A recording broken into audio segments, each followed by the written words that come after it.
A tensão volta a subir no Oriente Médio. Às vésperas do fim do cessar-fogo, o presidente estadunidense Donald Trump ameaça destruir usinas no Irã. Navios são apreendidos e o preço do petróleo dispara. Ainda no cenário internacional, Exército de Israel e Benjamin Netanyahu condenam a ação de soldado flagrado destruindo estátua de Jesus Cristo amarretadas no Líbano. E na Argentina, Javier Milei visita Israel e promete mudar a embaixada para Jerusalém. Na Europa, o presidente Lula cobra o acordo entre Mercosul e União Europeia, defende a regulação das redes sociais e diz na Alemanha que o Brasil cansou de ser tratado como país de terceiro mundo. Operação da Polícia Federal, o cantor MC Rian é apontado como líder de um esquema de lavagem de dinheiro ligado a apostas que movimentou mais de R$1,5 bilhão de reais. Abuso de poder em São Paulo. Investigação revela que policiais militares usaram estilingues contra pedestres e manipularam imagens de câmeras corporais durante agressões e tentativa de assassinato. E uma pesquisa inédita mostra como regular o uso de redes sociais por agentes de segurança. A justiça tarda, mas não falha. Brasileiro que assassinou a ex-mulher com 72 facadas é preso no Paraguai após 31 anos foragido. Professor brasileiro Danilo Neves Pereira, que estava desaparecido há quase uma semana, foi encontrado morto em Buenos Aires. Ele sumiu após sair para o encontro marcado por aplicativo. O Itamaraty acompanha o processo de reconhecimento e a polícia argentina investiga o caso. Luto e comoção. Na televisão, na reta final do BBB 26, Tadeu Schmidt vai às lágrimas ao consolar participante e revelar a morte do irmão, o gigante do basquete Oscar Schmidt.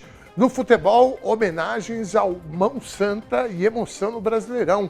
Arrascaeta veste a camisa 14 e simula arremesso em vitória do Flamengo. Palmeiras segue líder mesmo com um a menos em campo. Fluminense vence o Santos de virada na Vila Belmiro com gol e comemoração inusitada de John Kennedy. São Paulo sofre virada do Vasco e Corinthians amarga empate na zona de rebaixamento com o pior ataque do campeonato. O TVT News, segunda edição, começa agora. Muito boa tarde. Esse é o TVT News, segunda edição. Falo ao vivo dos nossos estúdios na Avenida Paulista. De segunda a sexta, das 4 às 6 da tarde, a TVT, a TV dos Trabalhadores, traz uma cobertura completa, sempre da perspectiva da classe trabalhadora, ou seja, o seu interesse. Aqui está o jornalismo que faz a diferença, com análise e entrevistas exclusivas. A TVT agora é nacional. Sintonize pela Parabólica Digital no canal 555, no 44.1 em São Paulo ou pelas nossas emissoras parceiras no ABC, Bahia e sul do país. Já somos mais de 1 milhão no YouTube. Então deixe seu comentário e participe com a gente lá e nas nossas redes sociais. Lembrando que a informação aqui na TVT começa cedo. Bem cedinho tem o TVT News, primeira edição, 10h30 da manhã, com a Thalita Galli. E às 2 da tarde você fica com o Sem Censura, com a Cissa Guimarães. Fique ligado também nos nossos destaques. Terça, às 9 da noite, tem Conversa Sem Curva. Quinta, Juca Kfouri Entrevista. Sexta, tem o Samba na Gamboa. E no sábado, o melhor do cinema nacional, no Cine TVT. Acesse tvtnews.com.br e confira a programação completa. O Brasil do Futuro acontece aqui e a TVT é feita com e para você. Participe.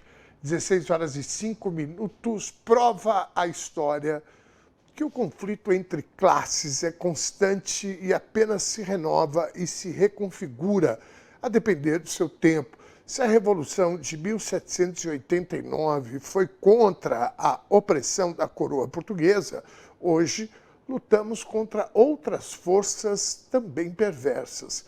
Os inimigos do povo atualmente não carregam necessariamente bandeiras e brasões. No entanto, carregam em seu íntimo o mesmo desejo latente: transformar safras de vidas humanas em engrenagens para produzir riqueza para um pequeno grupo articulado. Para atingir esse objetivo, os tiranos tentam controlar a autonomia de trabalhadoras e trabalhadores. Buscar justiça fiscal e direitos fundamentais é sempre um ato revolucionário. Esse paralelo se estende às lutas lideradas pelo governo atual e pelas centrais sindicais. A elite econômica, assim como a coroa no passado, enxerga o progresso social como uma ameaça aos seus privilégios.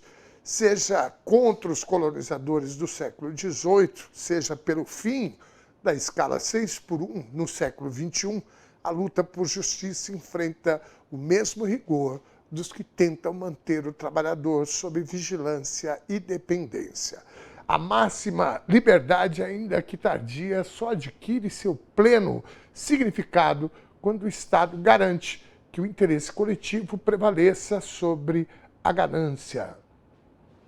A revolução de hoje se faz nas mesas de negociação e nas ruas, suscitando a memória de Joaquim José da Silva Xavier e da luta de todos os inconfidentes mineiros.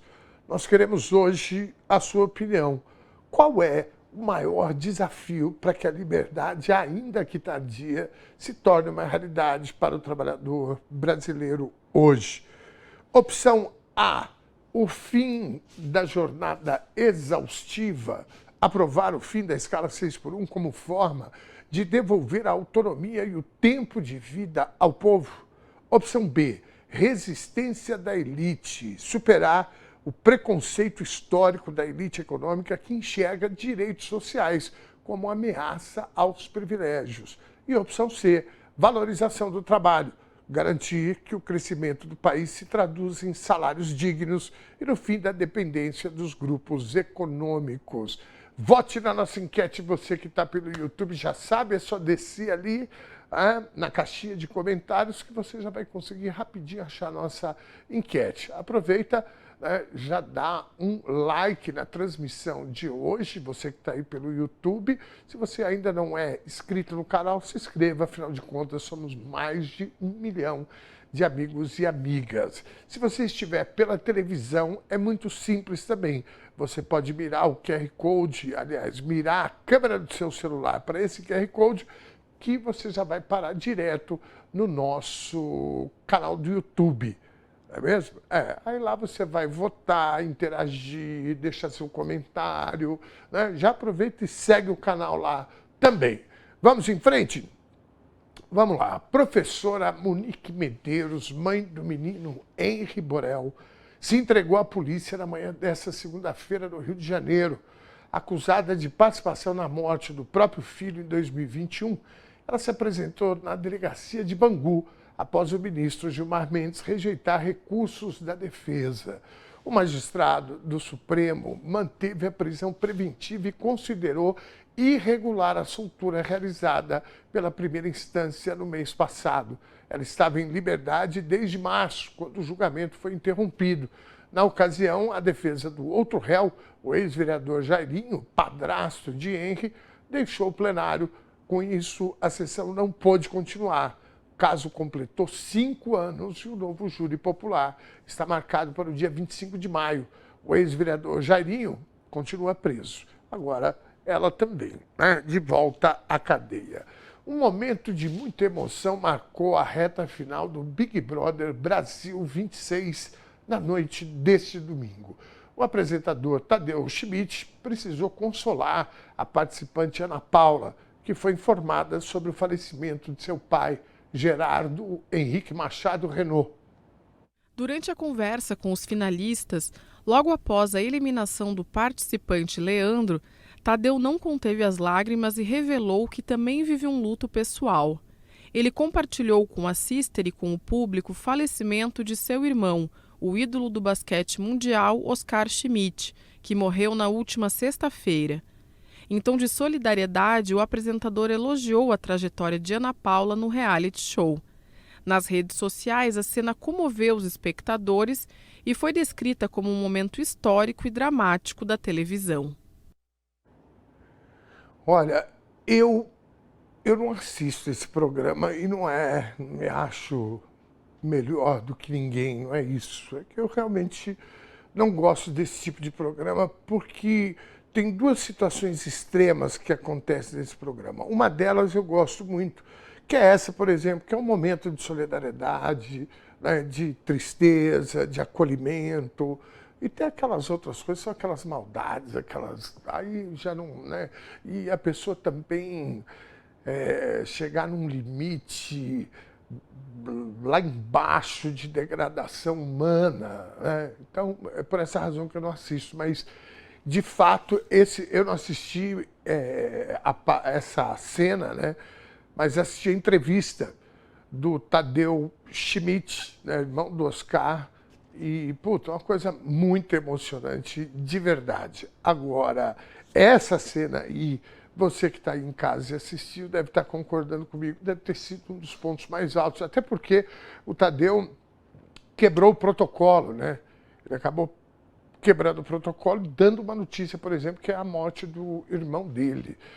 Vamos lá, vamos falar mais sobre isso daqui a pouco, que teve homenagens no Maraca. A Polícia Federal revelou novos detalhes da operação que desarticulou um esquema de lavagem de dinheiro envolvendo influenciadores e casas de apostas ilegais. Áudios obtidos pelos investigadores mostram o cantor MC Rian cobrando R$400 mil para divulgar uma plataforma de jogos de azar. O funkeiro foi preso na semana passada ao lado de outros nomes conhecidos, como o MC Pose do Rodo e o dono da página Choquei, Rafael Souza Oliveira. MC Rian é apontado como líder de um esquema de lavagem de dinheiro ligado a jogos ilegais e rifas clandestinas. Nas gravações, Rian ainda se gabou dos lucros que teve na época em que divulgava o chamado Jogo do Tigrinho.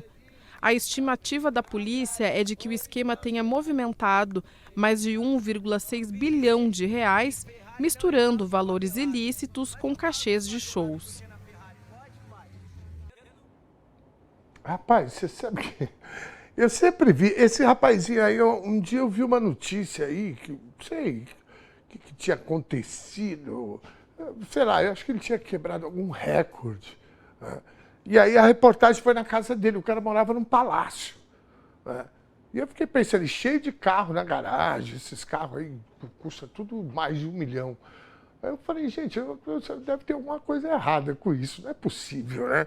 Bom, né, dizem que por trás de grande fortuna sempre tem grandes crimes, né? Aí você vai falar, não, mas espera aí, eu conheço um industrial que é assim, então ele pegou as terras, né? A família dele pegou essas terras lá atrás, né?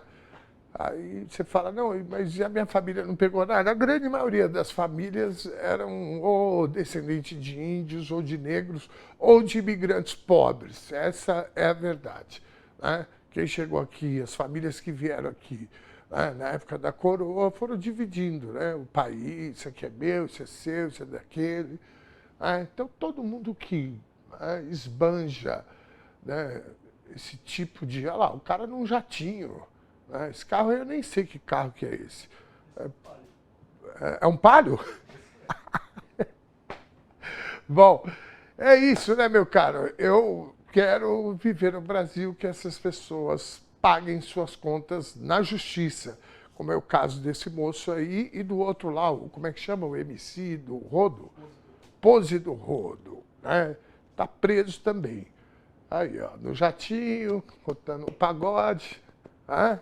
Eita, nós, agora o pagode vai ser dentro da cadeia. Né? Eu espero que todos paguem, porque o que essa gente aí proporcionou de desgraça na vida de famílias pelo Brasil inteiro não é brincadeira. Tá? É isso. Vamos lá. Uma nova febre entre os pais nas redes sociais preocupa especialistas em educação. Vídeos mostram crianças chorando em plena crise de birra, até que um adulto grita: "Olha a Jéssica!" Assustados, os pequenos param de chorar na hora e começam a procurar a pessoa misteriosa.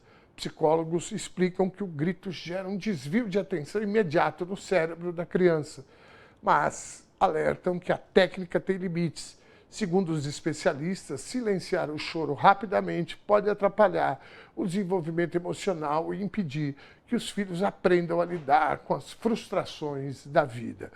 Rapaz, eu gostei, né? Você viu essa daí? Ou você que é pai? Ou Eliseu? Não, mas você lembra que a gente falava, o chinelo, agora olha a Jéssica, não é? Minha avó falava, o chinelo, não tinha mais ninguém chorando. É, olha a cinta, por isso que nós é assim também, né?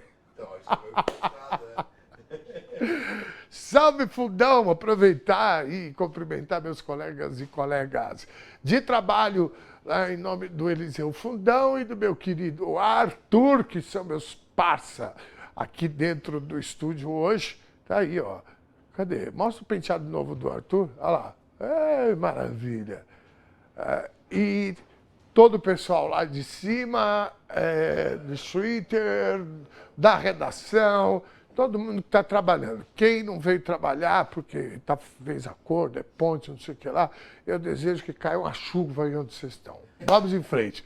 Uma pesquisa recente do IBGE acendeu um alerta sobre a saúde mental dos jovens brasileiros. O estudo revela que os adolescentes estão cada vez menos esperançosos em relação ao futuro.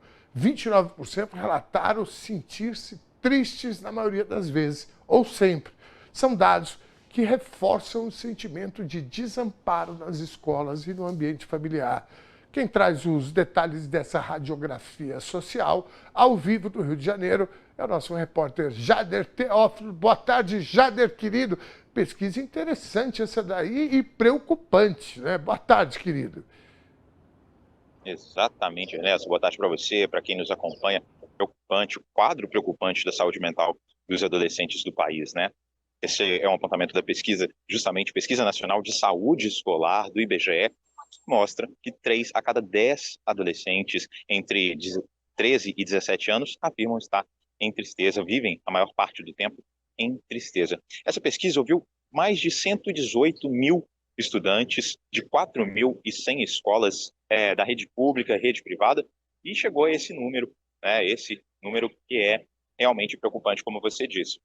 E entre esses 118 mil, 18% afirmam que a maioria das vezes não vê sentido na vida. Acredita que que a vida não vale a pena ser vivida.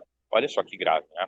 Eu fui conversar com o Afonso Celso Teixeira, que é do Sindicato dos Professores do município do Rio de Janeiro, justamente para entender se dentro da sala de aula os professores conseguem ter a dimensão desses alunos, dessa tristeza vivida por esses alunos, né? E qual o perfil desses grupos de estudantes. Vamos ver o que ele disse.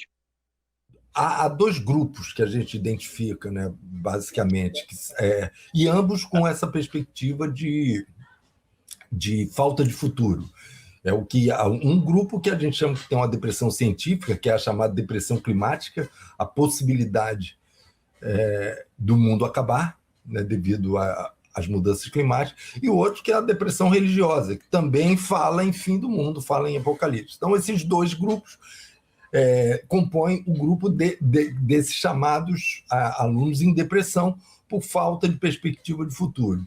E aí existe também o grupo daqueles que a gente chama o grupo dos, vamos lá, chamamos cínicos, né? Aquele que eles não tem, por não ter perspectiva de futuro, ele está só ali no presente, tudo que importa é o presente, e aí há um desinteresse também pela escola, né? Então a gente tem esses 2 grupos muito marcados, e o que é mais difícil de ter é ainda um grupo que há com uma perspectiva de mudança.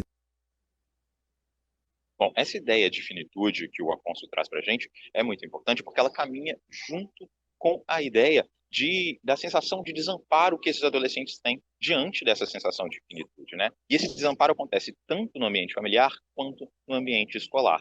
A pesquisa mostra que menos da metade dos estudantes recebe esse apoio, né, da escola. E quando há uma diferença entre a escola privada e a escola pública, 58% dos estudantes da rede pública relatam que existe um apoio psicológico nas unidades de ensino, enquanto da rede pública, 45% relatam que recebem esse apoio psicológico. Mesmo na rede privada, a gente percebe que é um número realmente reduzido em relação ao impacto, né? Em relação ao número de estudantes que relatam essa desesperança em relação à vida, em relação ao futuro. O Afonso Celso falou também um pouco disso, sobre esses mecanismos, né, de amparo ao adolescente e também de onde, qual é a motivação dessa desesperança na vida do adolescente aqui no Brasil, onde ele acredita que isso realmente ganhou força nos últimos anos. Vamos ver. Com rede de amparo, eu acho muito difícil que isso funcione, entendeu, Jada? Se existe, eu vejo muito pouco. É claro que tem sempre essa questão de tentar atingir a consequência e não a causa. Porque essa é a consequência. A gente está falando de um adoecimento mental cada vez maior, não só dos estudantes, volto a dizer, como de toda a sociedade. E aí eu faço um recorte: sociedade capitalista. É isso que a gente tem que entender quando a gente fala de ações para modificar isso. A gente teve uma época aqui no Brasil que foi muito, quer dizer, que ainda está tendo, né, mas que foi muito significativo, que aquele movimento Escola Sem Partido, ele veio atacar justamente a escola do pensamento crítico. Quando ele ataca os professores, dizendo que o professor é doutrinador, ele quer substituir essa escola por uma escola técnica. E aí qual é o problema para o aluno? Esse aluno que eu digo que é um aluno que está vivendo só o presente por uma falta de perspectiva de futuro, ele não vê nessa escola que o aprendizado passado ele tenha algum valor para ele nesse presente, porque o que ele aprende para a questão técnica hoje pode não servir amanhã. A velocidade das mudanças são muito grandes, então o aluno fica totalmente sem perspectiva. Então, a primeira coisa que a gente tem que combater é justamente esse modelo de escola, que prioriza a escola técnica e a escola para o trabalho. Bom, frequentemente a gente traz aqui na TVT casos de violências contra as mulheres, né? Violência física, sexual, violência psicológica, e esse tipo de agressão já pode ser sentida desde muito cedo na vida das mulheres, é o que mostra essa pesquisa, né? Essa pesquisa foi dividida em vários tópicos, e entre eles essa tristeza profunda, irritabilidade, essa vontade essa desesperança na vida, a vontade de se automachucar, tudo isso apresenta uma diferença entre gêneros. As mulheres, geralmente nesses tópicos, as mulheres, as meninas, esses adolescentes estão na frente nesse sentimento de desesperança, nesse sentimento de tristeza, de autoagressão. Está relacionado a essa questão do machismo, essa questão da violência contra a mulher que começa desde cedo. O Afonso Celso comentou um pouco sobre isso. Isso é uma coisa muito, muito, muito impactante, né? Porque a gente tem algumas escolas que fazem esse debate, né, do feminicídio, da questão do machismo, até com jovens que não têm esse comportamento, né? Eles não são, como elas dizem, eles não são esses jovens violentos, esses machistas violentos, mas eles também têm dificuldade de entender essa angústia da feminina, dessa perspectiva dessa falta de perspectiva que elas têm, de que a sociedade vai dar para elas o mesmo espaço que elas vinham galgando, ou que elas achavam que a gente já deveria estar num patamar hoje de não ter que mais ser preciso discutir isso. Então, e elas percebem que esses meninos, por exemplo, eles têm dificuldade a entender a necessidade de um vagão exclusivo para mulheres. Eles têm porque eles dizem, eu não faço, eu sou um cara do bem, mas ele não entende que a mulher se sente ameaçada mesmo porque ela não conhece aquele sujeito, porque há uma crescente briga, né? uma crescente agressão de homem para mulheres. Então, se esses meninos que são meninos que, né, não têm esse instinto violento, se eles têm essa dificuldade, você imagina aqueles que têm, sim, já essa questão de que a mulher é feita para servir a ele. Bom, Ernesto, é só importante ressaltar que, em caso de pensamentos de autoagressão, pensamentos que possam ir contra a própria vida, o Ministério da Saúde reforça que é importante conversar, pedir ajuda, falar com familiares, parentes, amigos, mas também que existem aparelhos, né, de saúde que estão disponíveis para atender a população. E aí eu deixo aqui o Centro de Valorização da Vida, 188, 24 horas disponível, que é sempre bom, né? É sempre bom ter esse número à mão para ajudar um amigo ou a si mesmo. Eu volto com você. Muito bem, Jader, querido, mais uma excelente reportagem que você traz. Eu queria resgatar um pouquinho a fala do convidado, quando ele diz que a primeira coisa que precisa se mudar ou estarmos atentos, é a disciplina escolar, né? O conteúdo que se dá na escola. Porque eu concordo absolutamente com ele, com essa falta de perspectiva, porque esses caras não estudam mais o passado. Ou passa o passado, né? Hoje nós estamos falando de Tiradentes, ninguém nem sabe quem foi Tiradentes dessa garotada, né? Isso é muito ruim.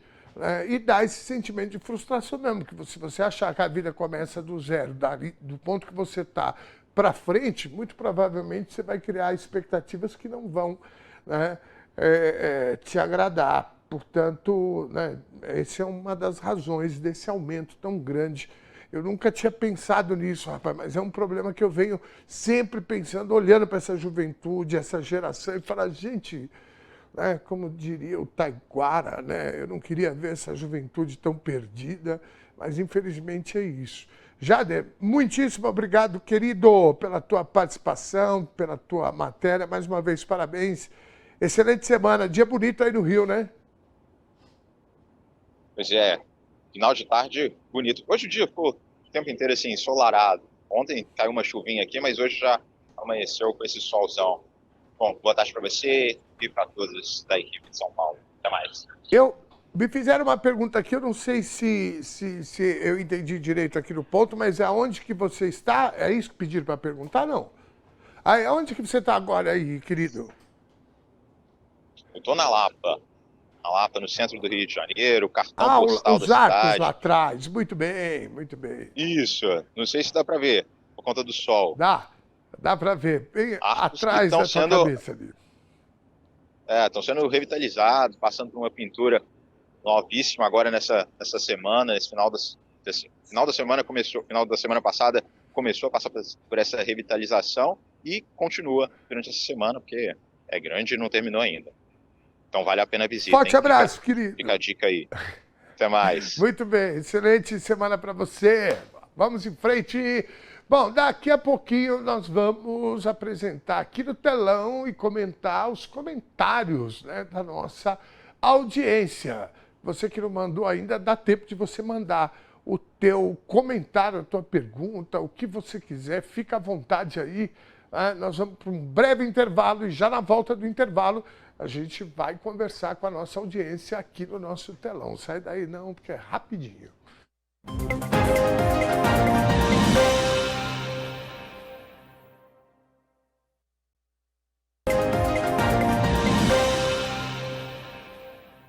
Este é o TBT News, segunda edição, de sexta-feira, 4 da tarde, ao vivo. Você tem um encontro marcado com a gente, entrevistas, análises, participantes. E chegou a hora da participação do nosso público aqui no nosso telão. Bora lá, você que ainda não mandou a tua mensagem, aproveita aí, digita aí a tua mensagem. Se você der sorte, a gente também, ela vai ser exibida aqui no telão. Boa tarde, Dom e todos da TBT. Dom, você está deslumbrante. Você é deve ser colírio. Ela escreveu colégio para os meus olhos. Mara de Cangaíba. Ô, Mara, assim você deixa eu envergonhado. Bom dia, hoje eu tô melhor, né? Já posso dar minhas voltinhas. Aí, ó, parei no lugar certo.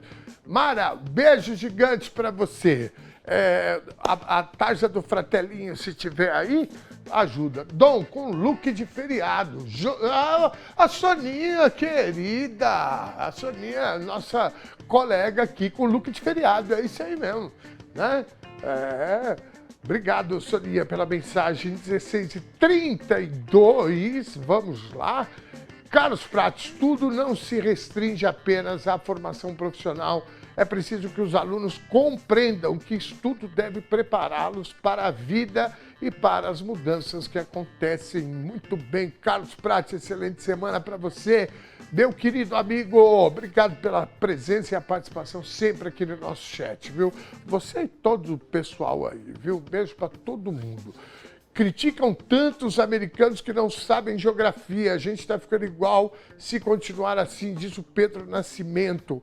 Criticam tanto os americanos. Desculpa, eu fiquei meio que boiando com o Pedro Nascimento aqui. Criticam tanto os americanos que não sabem geografia.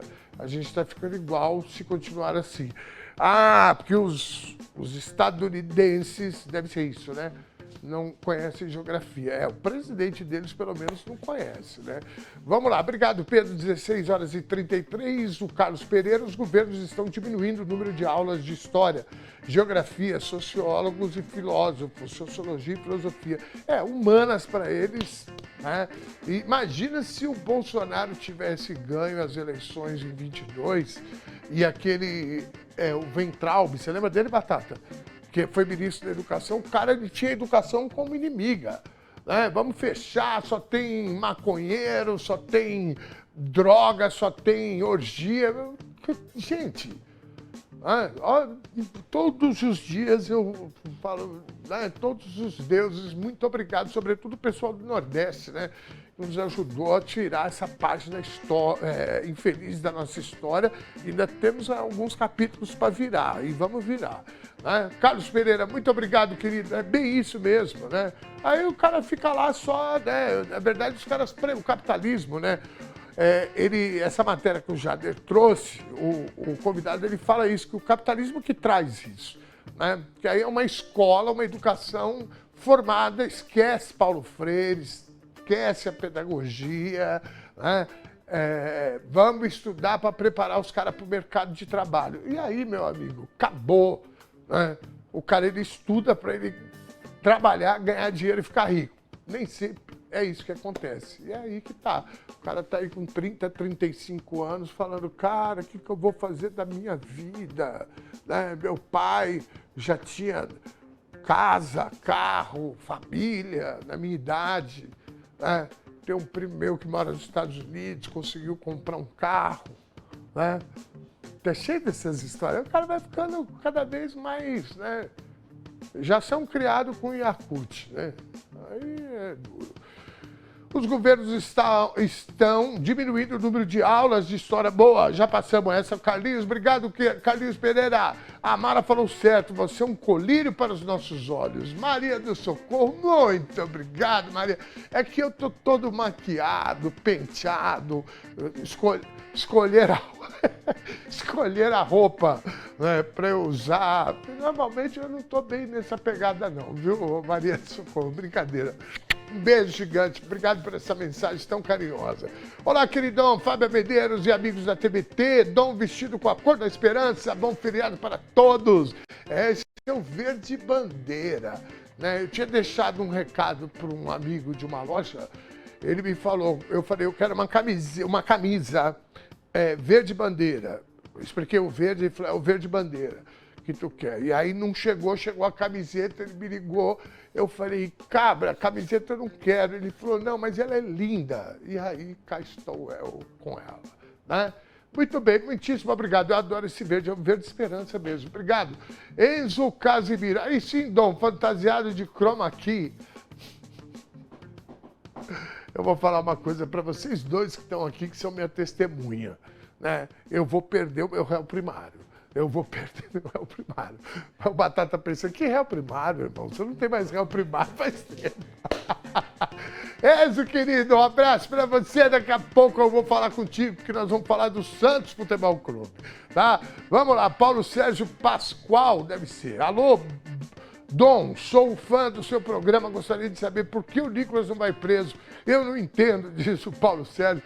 Paulo Sérgio, querido, a gente precisa apreciar a paisagem da estrada que a gente está seguindo, que é manter a democracia, fortalecer a democracia, e isso passa pela responsabilização de quem cometeu crimes. A gente já tem o ex-presidente preso, Carla Zambelli está presa, o outro fujão lá, o que foi preso e agora conseguiu uma molezinha nos Estados Unidos, o Ramagem, né? Tem outros aí, a cadeia está cheia. Ontem eu vi um vídeo, esse final de semana eu vi um vídeo de um cara sendo preso de novo. O cara condenado a 16 anos de cadeia, estava lá chorando, gritando, por quê, meu Deus? Então, nós precisamos... Paulo, eu sei que é difícil, né? Porque esse ventrílogo do Bolsonaro aí, ele parece aquele boneco, né? Que o cara fica mexendo, né? O Nicolas. Esse rapazinho aí, ele já cometeu diversos crimes e sempre protegido pelo foro privilegiado, né, que eles tanto reclamavam. Vocês lembram disso? Não. O Bolsonaro e o Bolsonarinho, que agora o apelido do Flávio não é Flávio, a imprensa quer chamar ele de Flávio, nós vamos chamar ele de Bolsonarinho. Né? A imprensa comercial, aquela que você já conhece. O Bolsonaro pai e o Bolsonarinho, eles têm um vídeo que eles estão debochando do foro privilegiado. E o Flávio Bolsonaro, o Bolsonarinho, só não está na cadeia, meus amigos. Sabe por causa de quê? Por conta do foro privilegiado. E é o mesmo que defende o Nicolas. Mas esse dia vai chegar. Paulo Sérgio, pode me cobrar. Você vai ver. Vamos em frente, 16h39. Salve, Dom Ernesto. Tá lindo com esse verde ecológico. Boa semana a todos. Lula 26. Macris, muitíssimo obrigado. Rapaz, se eu soubesse que a minha camiseta faria, né, agradaria tanto, eu já estava usando há mais tempo, viu? Eu esperei chegar o clima de feriado e tal. Dom Ernesto, eu é que sempre agradeço pela atenção, carinho e pelo alto nível de profissionalismo que você e o pessoal da TBT nos oferecem.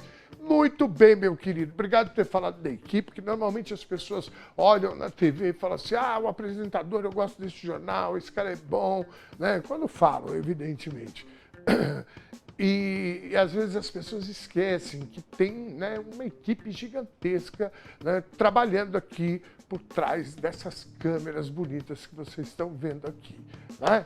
Então, muitíssimo obrigado, Carlos Prati. Vamos em frente, 16h40, mais um ou dois. Por aqui também acompanhando de Araucária, no Paraná. Dom Ernesto, sempre elegante. Boa tarde, pessoal. A Rosiane Araújo. Rô, querido, um beijo para você, muitíssimo obrigado, viu, queridona? Vamos em frente.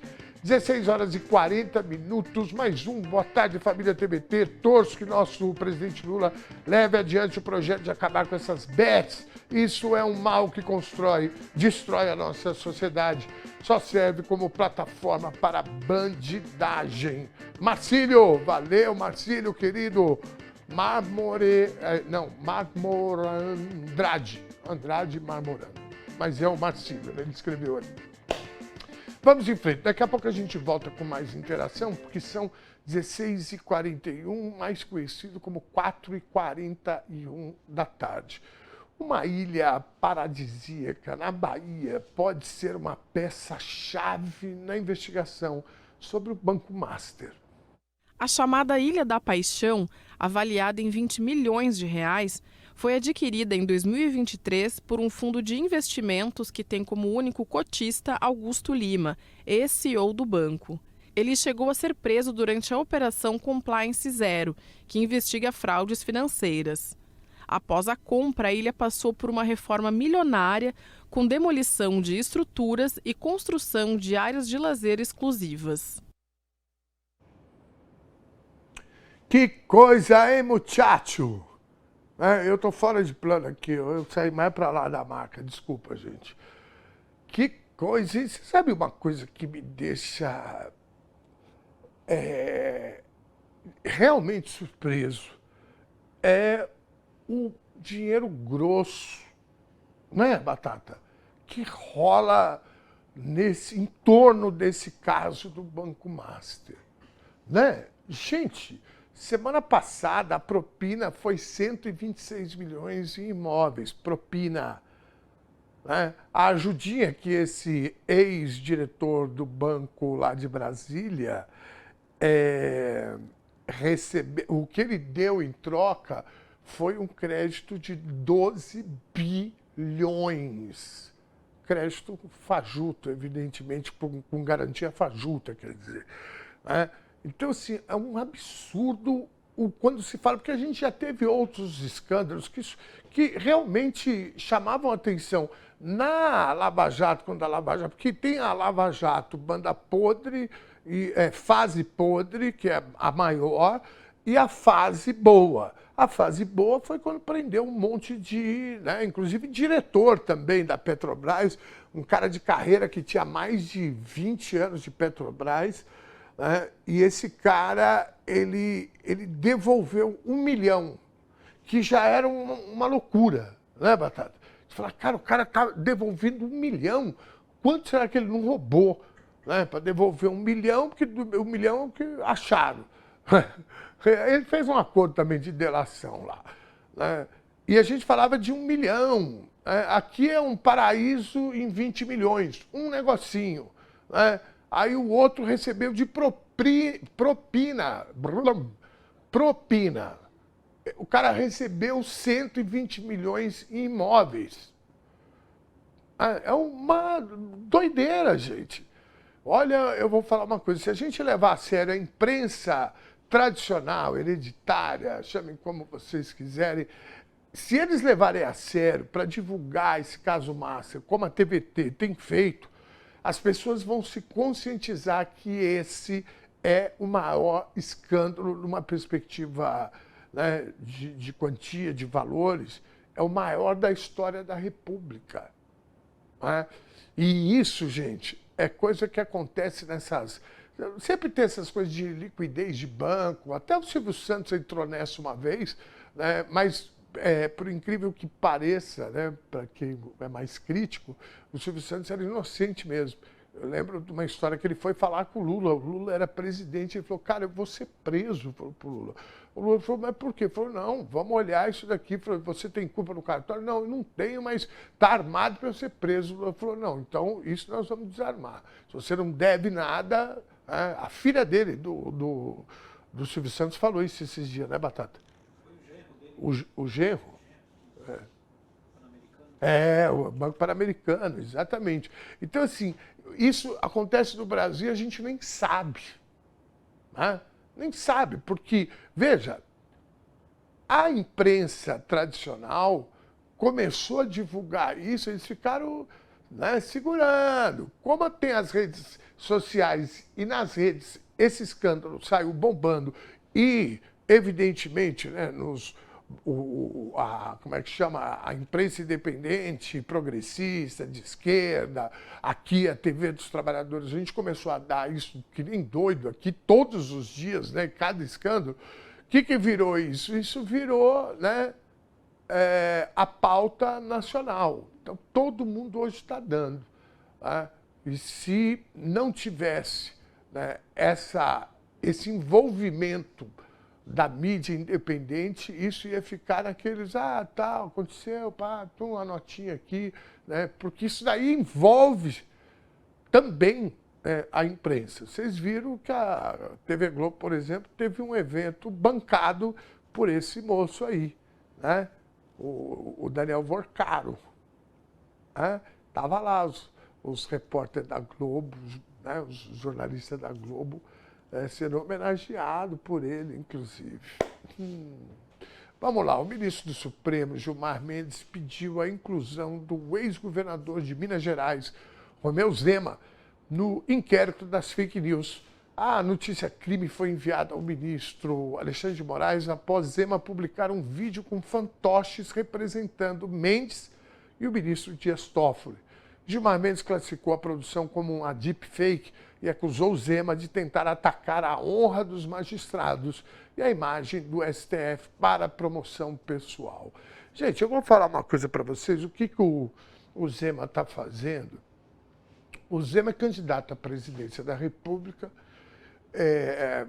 e o que está acontecendo nas pesquisas? Quando você põe o Flávio fica competitivo contra o Lula no segundo turno. No primeiro dá Lula. No segundo fica competitivo. Está dentro da margem de erro, 2 para cá, 2 para lá. Quando você tira o Flávio e coloca o Zema, dá a mesma coisa. Aí você tira, põe o Caiado, dá a mesma coisa. Ou seja, existe um eleitorado da extrema-direita mais uma direita... Porque a extrema-direita você já sabe que são pancado mesmo, né?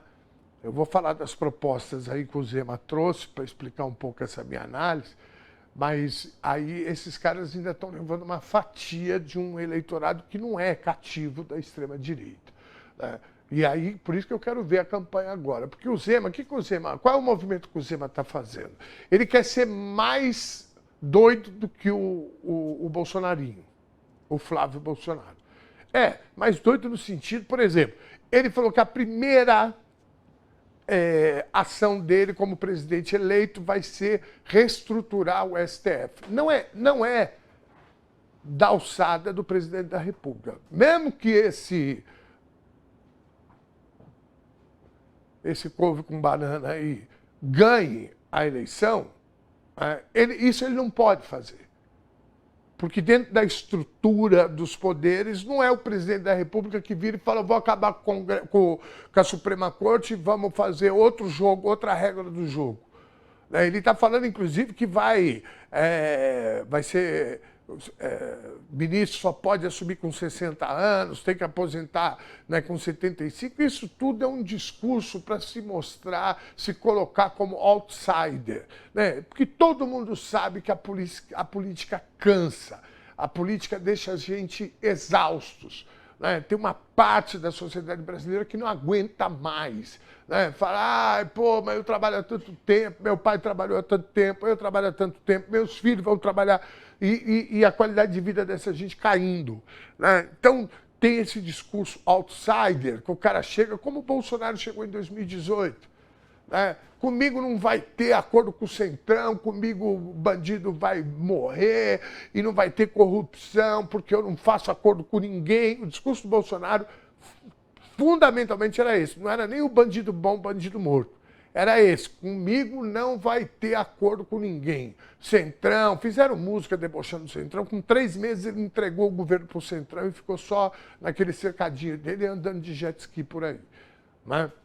Mas a estratégia do Zema é a mesma, né? Agora, com toda essa problemática, né, que surgiu, essa discussão na sociedade, porque o Supremo foi o poder, né, o Judiciário foi o poder que segurou esse bando de golpistas aí, senão isso aqui já era uma ditadura.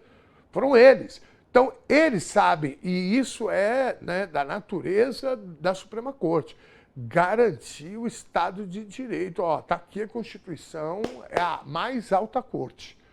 Esse é o trabalho dela, né? E graças a todos os deuses... sobretudo ao ministro Alexandre de Moraes, que isso foi mantido, a democracia foi mantida. Então, eles já sabem que agora o primeiro passo deles é destruir a instituição brasileira chamada Justiça, né? O Judiciário. É isso que eles estão pensando. Então, isso é um discurso que pega no povo. Eu vou fechar o Supremo, que o que você mais ouve por aí, né, desse bando de gente translocada, é o seguinte, fala, olha, é a ditadura da toga. O cara não sabe nem como é que funciona o Estado de Direito, a democracia, as instituições, ele está na ditadura da toga, é um absurdo. Então, é esse movimento que o Zema está fazendo. Ainda bem que a nossa Suprema Corte, eles já estão fazendo esse cálculo, inclusive eleitoral, porque Gilmar Mendes respondeu na lata, acionou o STF contra o Romeu Tuma e essa fake news, né? Nós vamos precisar de muita musculatura do nosso judiciário. Lembrando que o judiciário na perspectiva das eleições, ou seja, o Tribunal Superior Eleitoral tem o presidente hoje como o Cássio com K, vocês já sabem do que eu estou falando, e o terrivelmente evangélico como vice, ou vice-versa, agora não tenho absoluta certeza. Mas a presidência e a vice-presidência do Tribunal Superior Eleitoral deste ano, que já assumiram, são esses dois sujeitos aí. Então nós vamos precisar de muita eficiência da nossa imprensa e eu garanto a vocês que a TVT vai sempre se posicionar em relação ao cumprimento das regras eleitorais, né? E está aí a resposta que o Zema arrumou e eu espero, né, que venham novidades aí do ponto de vista, inclusive da possibilidade dele continuar disputando a eleição ou não, né? Pode ir para a cama, berrar, vai lá para os fundos de Minas Gerais, que eu amo esse estado, né, e dá um berro bem grande. Fica lá andando no meio da mata em Minas e berrando. Chora à vontade. Né? Mas é isso que tem que acontecer. Olha lá. O Zema não sabe nem conjugar o verbo ouvir, diz a Gilda Gildinha. Pois é. Você viu isso na Globo News, o Arthurzinho? Ele estava no link ao vivo e o cara falou, governador, o senhor me ouve bem? Ele falou, ouvo. Isso é um... E, para falar bem a verdade, né, eu não tenho nenhum problema do cabra falar errado. Eu nesse sentido, sou fã do Ariano Suassuna. É importante as pessoas entenderem tal. Agora, um cara que quer ser presidente da República e é governador do estado, aí já não dá, né? Bom, vamos lá. O PT se surpreendeu com o resultado de uma pesquisa interna para a escolha do candidato a vice de Fernando Haddad na disputa pelo governo de São Paulo. A ex-ministra Simone Tebet, do PSB, apresentou o melhor desempenho entre os nomes testados. Ela superou até mesmo figuras de peso, como os ex-ministros Márcio França e Marina Silva, além da deputada federal Tabata Amaral. Bom, também ganhar da Tabata Amaral hoje também não é a mesma coisa que ganhar do Santos, né? Pronto, falei. Tabata, mas muito bom, viu? Gostei, né? Porque, posso fazer uma fofoca para mim? Fofoca mesmo que eu não conferi, né, gente? O PSDB está sendo chamado para compor chapa já agora com o PL. E a avaliação do PSDB, que está tentando se reconstruir, né, porque o Aécio jogou uma bomba no PSDB, juntou com o Dória, explodiu tudo e agora estão tentando reconstruir. E lançaram, né, para governador, o candidato deles é o Paulo Serra, o Paulinho Serra, que foi prefeito da cidade de Santo André, sujeito até que eu conheço, ele já tive o prazer de entrevistá-lo, né? É aquele clássico tucano. E ok, para mim, eu estou até com saudade, né, dessa turma. Eu não sei vocês, mas eu estou até com saudade dos tucanos, porque era uma época que a gente tinha divergência política, mas a gente dialogava. Eu conheci o Paulinho Serra, por exemplo, eu morei em Santo André há muito tempo, e ele foi secretário do Grana, Carlos Grana, que era prefeito da cidade de Santo André, né? E foi numa composição de segundo turno também. Ele era candidato a prefeito, e aí eu não lembro se deu o segundo turno e ele foi, ou se foi antes já, eu já não me lembro. Mas o Paulo Serra, o PSDB, já não topou ir junto com o PL, porque eles estão em dúvida se a eleição está ganha, como o Tarcísio anda falando por aí. Euzinho aqui, eu acho que não. Né? E eu acho que, já falei para vocês, que o Fernando Haddad vai fazer uma campanha que vai marcar a história das eleições no Brasil. Vai fazer uma campanha propositiva com soluções para o estado de São Paulo. E tendo a Tebet, que foi parceira dele como ministra no governo Lula agora, né, como vice, isso agrada mais ainda esse interior de São Paulo, que às vezes olha para o Haddad e fica, eu tenho medo, não sei o que lá, que infelizmente são anos e anos e anos, né, de lavagem cerebral em cima dessas pessoas. Me desculpem aqui, né, os caros amigos e amigas do interior de São Paulo, mas é isso, é um bombardeio que a grande mídia e as suas filiais no interior de São Paulo, que eu conheço bastante, né, fazem. E sei como é que funciona esse sistema. Eu fui dar uma entrevista numa rádio uma vez em Dayatuba, que era a Jovem Pan, mas nem era. A Jovem Pan nem tinha esse negócio de é a Jovem Pan, não sei o quê, não. Mas eu cheguei lá e comecei a ouvir a programação enquanto eu estava esperando. Eu falei, meu irmão do céu, cara. Né? Isso tem as famílias, as oligarquias todas são donas, né? Ou das repetidoras afiliadas da Globo, da Record, da Band, né? Da própria Jovem Pan. É um horror, cara, é um horror. Então, está na hora de, inclusive, inverter, né, essa lógica no interior de São Paulo. Sorte, tomara que dê certo, eu confio absolutamente nessa dupla. Vamos lá, 16h58, quase 5 da tarde, uma investigação jornalística do programa Fantástico da Rede Globo revelou uma série de fraudes processuais e abusos de poder cometidos por policiais militares de São Paulo, usando as próprias câmeras corporais. Um levantamento baseado em julgamentos da Justiça Militar identificou casos absurdos, como um sargento que usava um estilingue com bolas de gude para atirar em pedestres e motociclistas.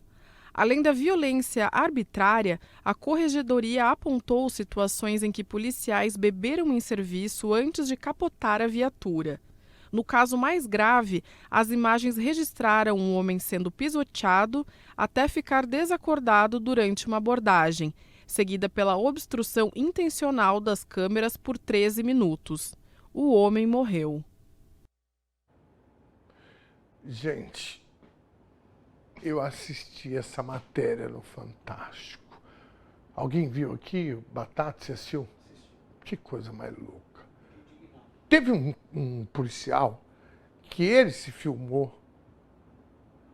A viatura, ele está dentro da viatura, a viatura para, tem duas moças que são garotas de programa.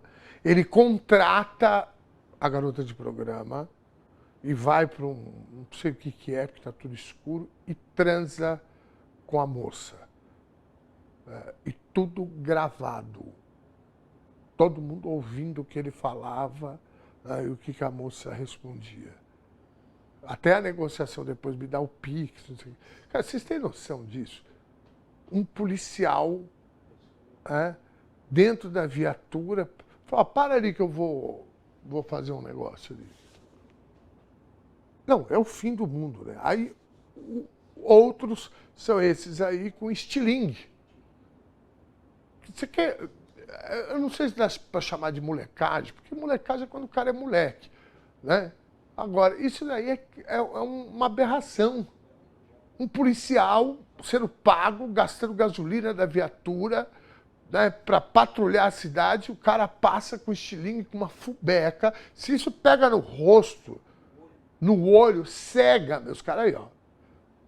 E o cara era a tara dele, desculpa aqui o vocabulário, mas a tara do cara era essa, o motorista dirigindo a viatura e ele ali, né, com estilingue, passava uns... Né, eles têm essa gíria aí, uns feinhos, né, uns piolhos, isso é antigo, né? Acho que eles nem falam mais, uns manos, sei lá. Normalmente preto periférico, porque ele não vai fazer isso aqui nos Jardins. Eles não vão fazer isso no Jardim Europa, né? Aí o cara fica andando na periferia e pega o estilingue e fica... Gente...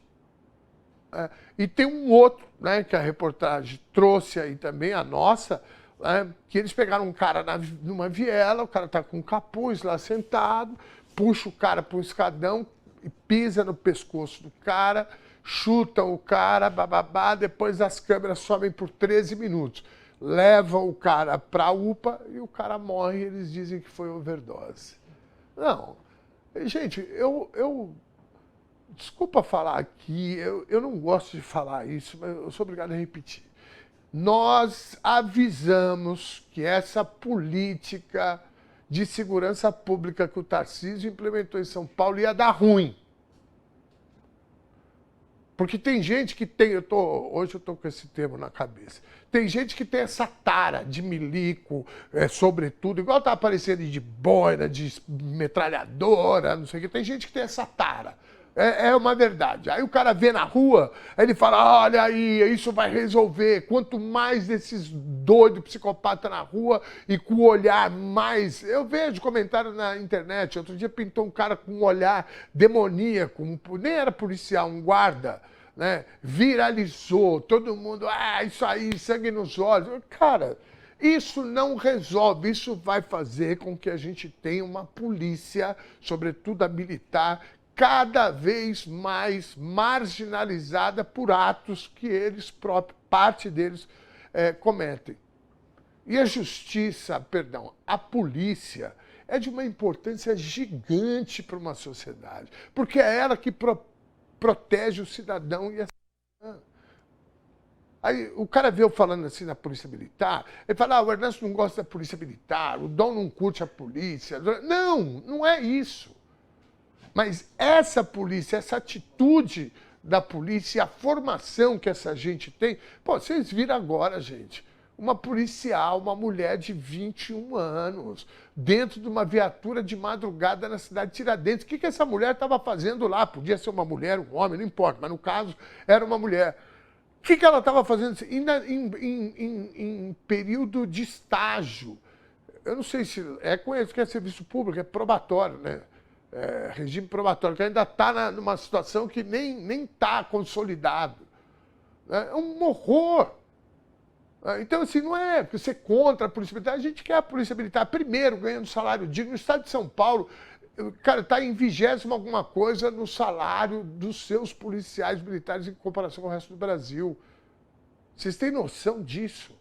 O estado mais rico da federação, é lógico que vai dar... Sabe, primeiro, quem, né, se dispõe a fazer esse trabalho para ganhar uma merreca, né, pode ser aqueles policiais que têm, né, a polícia no sangue, né, justiça, etc., proteger o cidadão, a cidadã. Né? Tem gente que tem isso na cabeça, que quer e tal, e o cara entra, fica todo frustrado, falando, não, meu amigo, o que funciona aqui é isso, tem que fazer bico, tem que fazer achaque, tem que tomar dinheiro de traficantes, senão ninguém sobrevive. Né? Ei, Tarcisão, vamos lá. Justiça tarda, mas não falha. 37 anos depois de assassinar a ex-mulher com 72 facadas no Paraná, o brasileiro Marcos Paniza foi preso no Paraguai. Ele estava foragido desde 1995 e levava uma vida normal no país vizinho, onde era dono de comércios e imóveis. A prisão foi uma operação conjunta entre a Interpol, Polícia Brasileira e a Inteligência Paraguaia. O crime prescreveria em apenas 2 anos, mas agora Marcos Campinha Paniza deverá cumprir a pena de mais de 19 anos de prisão aqui no Brasil. Meu caro, essa é mais uma, né? Faltando 2 anos para prescrever o crime. Sabe o que significa isso? Mais 2 anos ou 3, esse sujeito estava livre. Não estaria devendo nada para a justiça. O cara dá 72 facadas na ex-mulher e se muda para o Paraguai e fica 37 anos vivendo a vida como se não tivesse acontecido nada. Eu espero que esse homem, pela cara dele, aí, pela condição que ele está, 37, quantos anos esse sujeito está? Eu espero que por dentro ele esteja sendo penalizado. E agora vai ser penalizado também na cadeia. Eu não sou punitivista e etc., mas um caso como esse é um absurdo.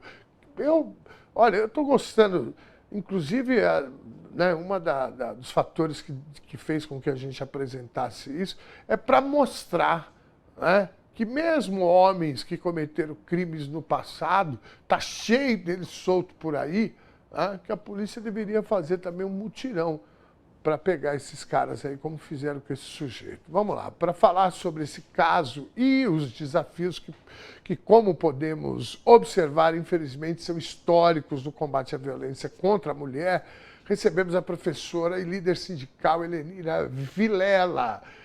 Helenira, bom, primeiro por uma questão de justiça, eu fico satisfeitíssimo de ver esse sujeito capturado pela polícia. Agora, isso também tem, né, e deveria, se não tem, na minha opinião, deveria ter também uma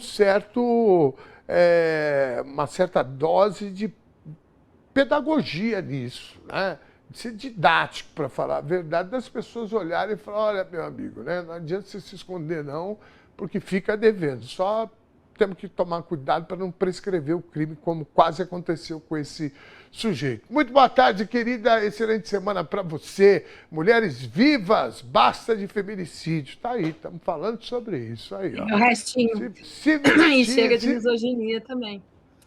Aí, ó. Tá vendo? Vamos lá. Então, boa Helenira, tarde, qual a importância, boa tarde, querida, qual a importância, né, para você de um crime que aconteceu há 37 anos, né, o sujeito ser capturado agora? Você sabe que toda vez que a gente discute, e recentemente, inclusive o presidente Lula apresentou o projeto e foi aprovado no Congresso, aumentar as penas, o que a gente sabe pela ciência é que muito mais eficaz do que aumentar as penas é aplicar as penas.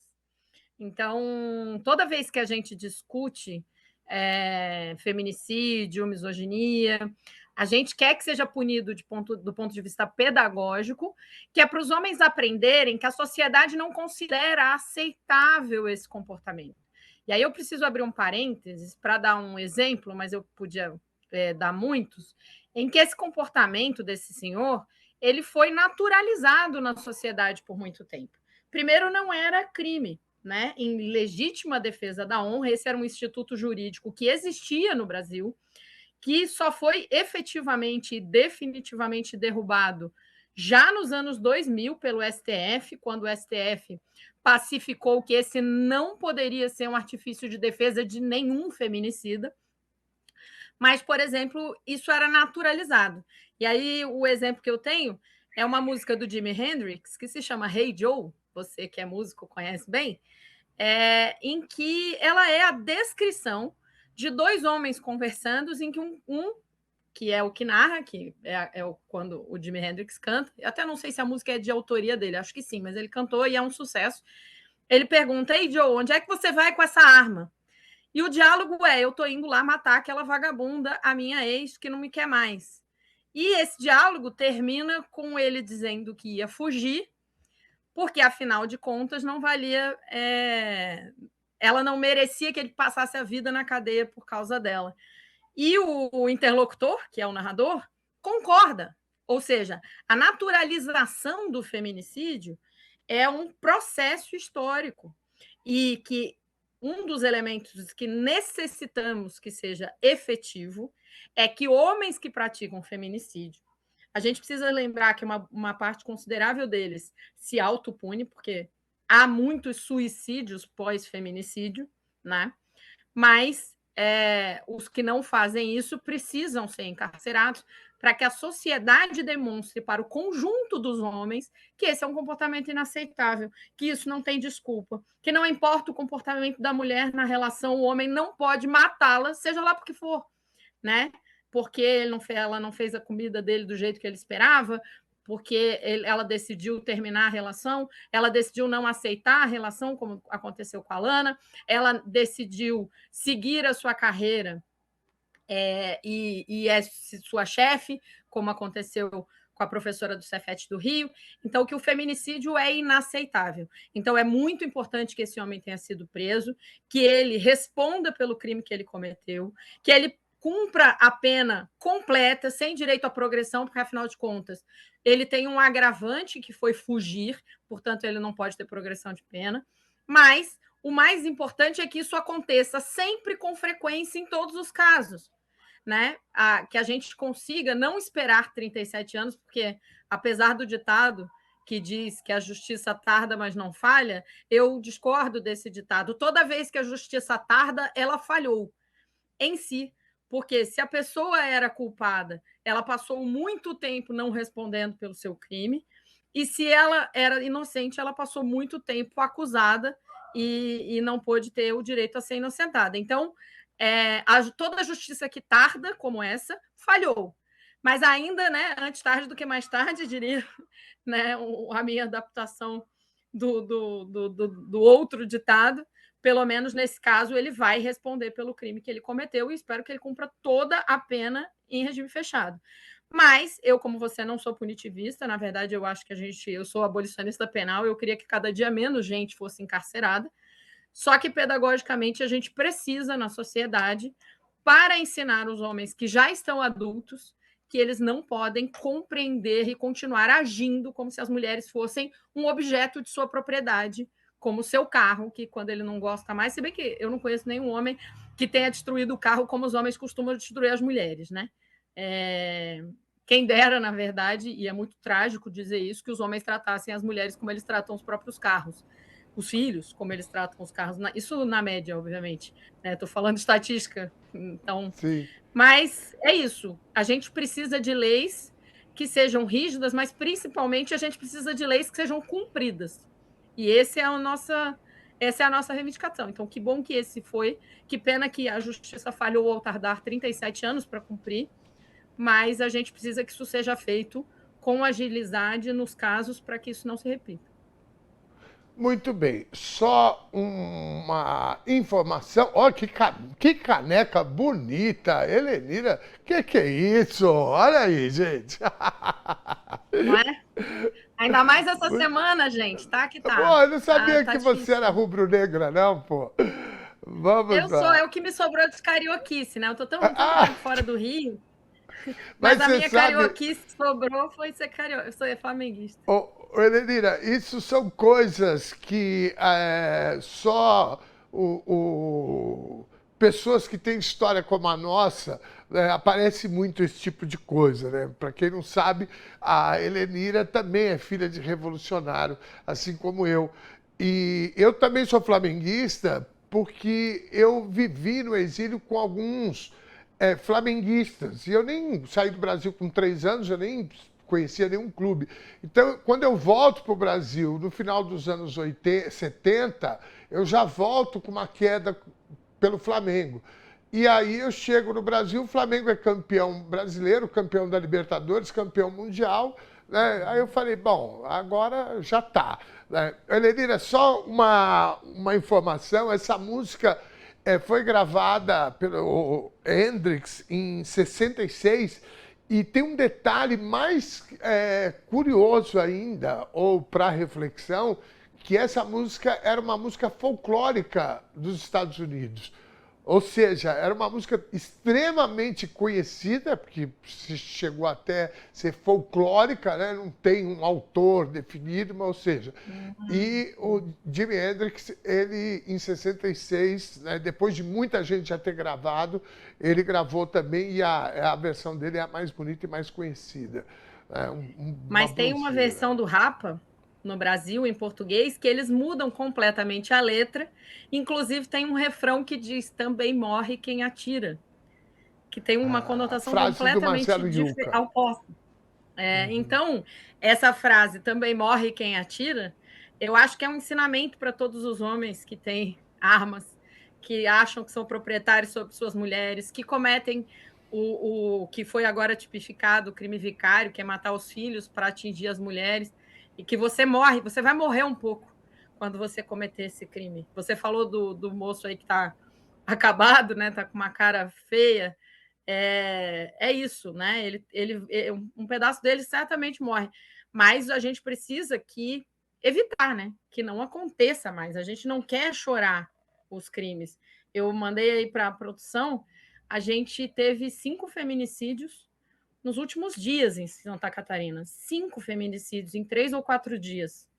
Então, a gente está num processo em que a gente precisa ensinar as pessoas que matar não é uma boa ideia e que ela vai morrer um pouco. Então, eu gosto muito dessa frase da versão do Rapa, e porque é um ensinamento, né?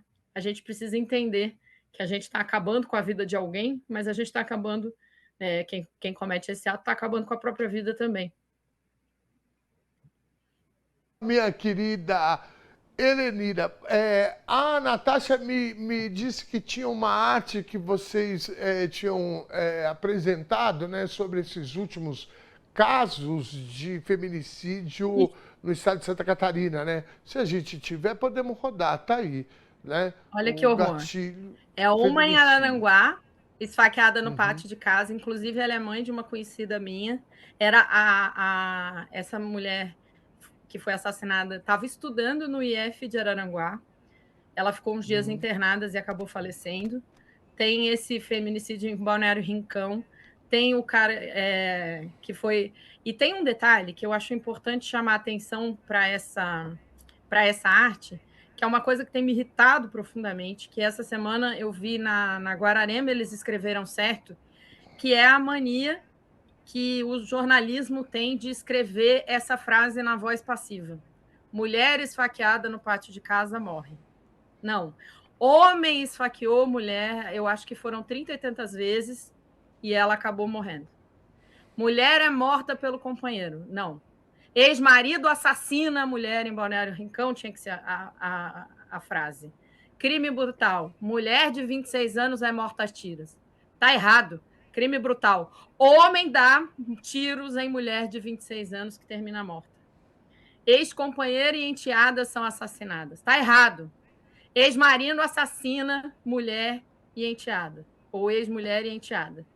Porque a gente precisa botar na voz ativa para que a gente perceba que o sujeito desse processo são os homens. Homem assassina, empresário assassina, professor assassina, bancário assassina, sei lá quem, cada um. A gente precisa tipificar adequadamente. O jornalismo se habituou, e quando você diz mulher é morta, parece que ela foi morta porque tropeçou, porque caiu um raio na cabeça dela.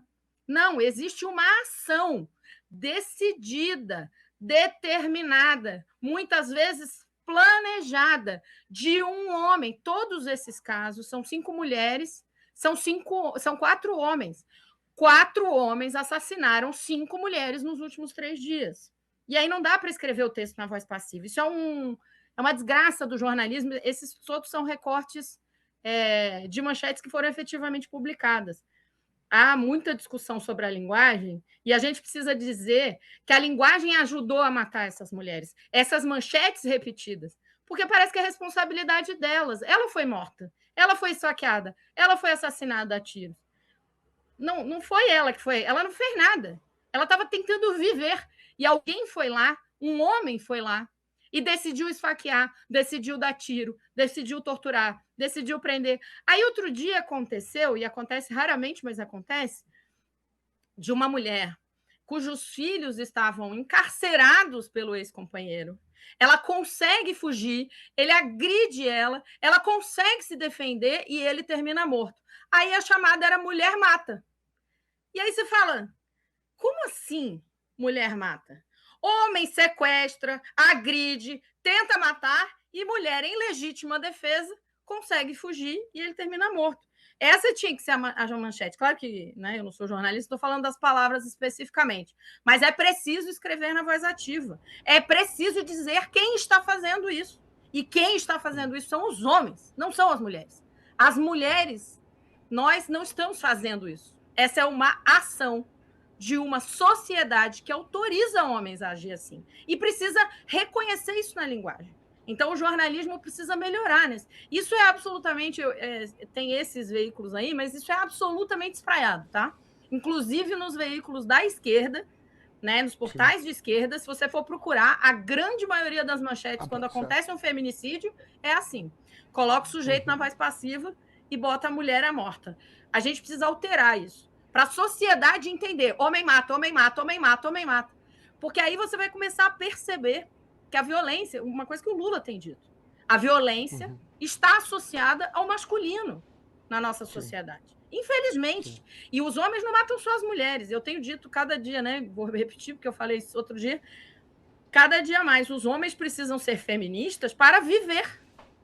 A média de expectativa de vida de vocês é 7 anos menor do que a nossa, porque vocês se matam no trânsito, se suicidam, se matam por falta de cuidado de saúde, e se matam com tiros. 90% das mortes violentas são cometidas, 95% das mortes violentas são cometidas por homens.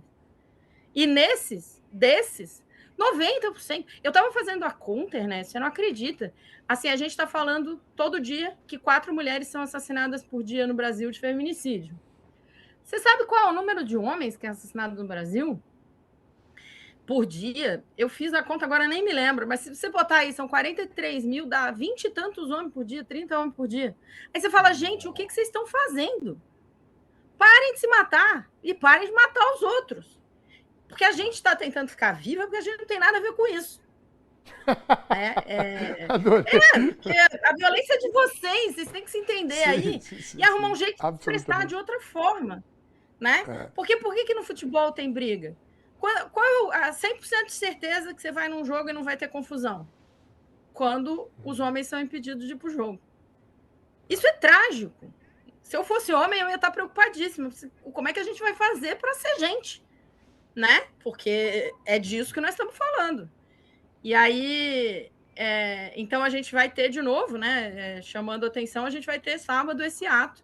Porque quando a gente escreve aqui muito que chega de misoginia, é porque a misoginia é a cultura onde os homens são ensinados a serem violentos.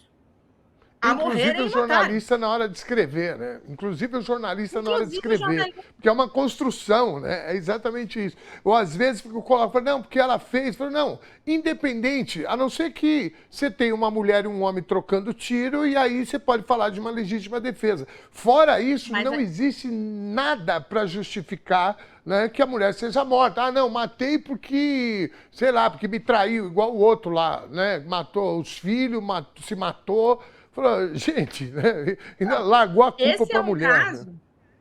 Esse é um caso que eu acho muito simbólico de como os homens precisam ser feministas, por si próprios.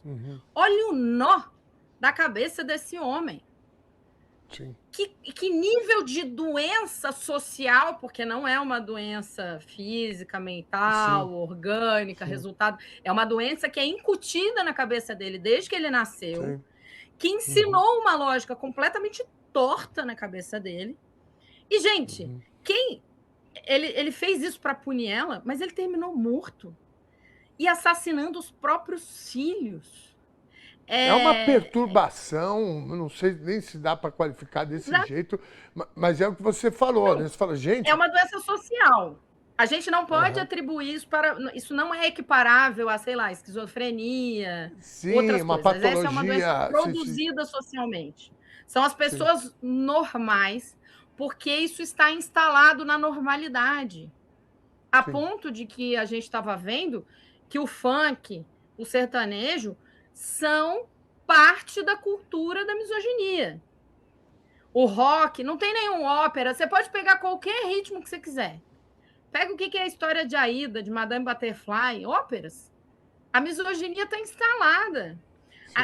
Então, ele não é um ponto fora da curva, ele não é um doente no sentido de ter uma doença mental patológica, né? Não, ele é uma patologia social, e é por isso que criminalizar a misoginia é tão necessário. Porque a gente precisa de uma sociedade que desautorize o que foi construído na cabeça desses homens de que está autorizado. E, de novo, não é para nos salvar apenas, é para salvar vocês de vocês próprios. Percebam? Vocês, homens, vocês estão morrendo muito mais do que nós. A gente falou que as mulheres morreram em mortes violentas no ano passado em 1.500 e poucas. É um absurdo, é inaceitável, são 4 por dia. Só que foram 40 e tantos mil mortos por mortes violentas no Brasil no ano passado. Ou seja, tem 41 mil e tantas que são de homens. De um homem matando outro homem. Violentamente. Então, essa para mim é a questão.